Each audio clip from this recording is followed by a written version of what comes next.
Pyetja është se a duhet të bëj niyetin e namazit, se kam dëgju disa që thonë se s'ka nevojë të bëhet niyet për namaz, se para se të fillojmë namazin njeriu me zemër e bën niyet.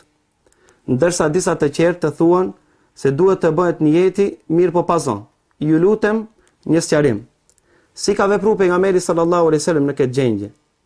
Nëse ka mundësi pak më gjerësisht, Allahu ju shpërblet me xhennet.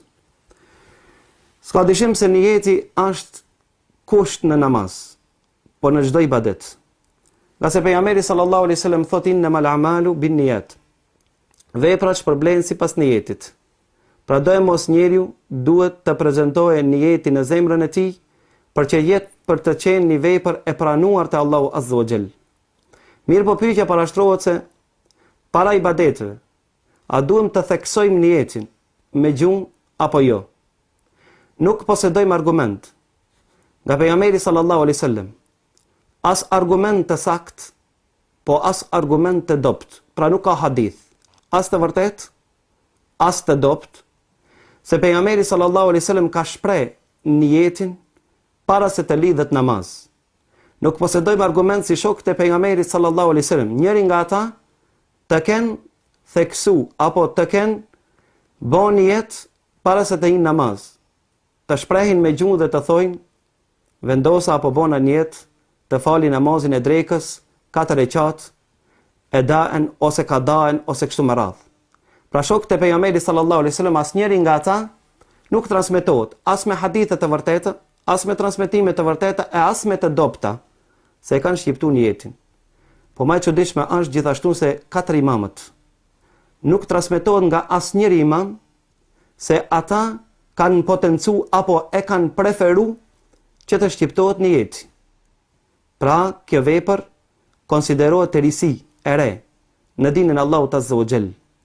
E kur jemi te ibadetet, te adhurimet, ne e dim se ibadetet duhen të mirën nga burimi, nga ona pejgamberit sallallahu alaihi wasallam. E pasi që ka të bëjë me namazin, sikur që të kishte qenë shqiptimi i niyetit pjesë e dinit Allahut azza wa jall, apo e preferuar, apo suneti i pejgamberit sallallahu alaihi wasallam, do të na kishin transmetuar të parë tonë siç na kanë transmetuar çdo element, çdo sen që duhet para dhe pas dhe në namaz të thuhet. Nga ka lind dhe nga ka buru. Siç na tregon Ibn Qayyim dhe thot se kjo ka qenë një keq kuptim që e kanë keq kuptuar Imam Shafiun. Pra Imam Shafiu është ai i cili kur ka folë për çështjen e namazit ka thonë dallimi mes agjerimit dhe namazit është ky.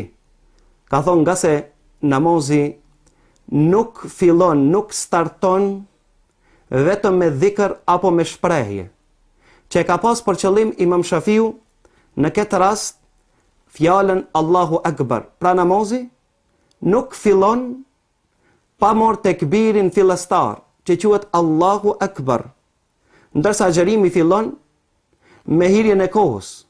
Pra këtë për qëllim e ka pas Imam Shafiu, që ata që kanë ardhur pas Imam Shafiut e kanë keq kuptuar dhe kanë menduar se Imam Shafiu e preferon që namazi mos të fillon, mos të starton vetëm me niyet. Si ka mundësi Imam Shafiu të thot një sen që nuk e ka ndëgju, nuk e ka përjetu, nuk i ka pa të partë që kanë vepruar një sen tillë? Pra shkurtimisht, shqiptimi i niyetit nuk preferohet të bëhet në dinën Allahut azza wa jall, nuk preferohet të thuhet para namazit.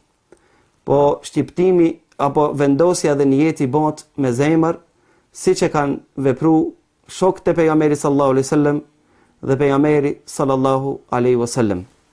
Pra shkurtimisht, se niyeti nuk bëhet me gjuhë, po niyeti bëhet me zemër. Allahu azza wa jall më mirë din.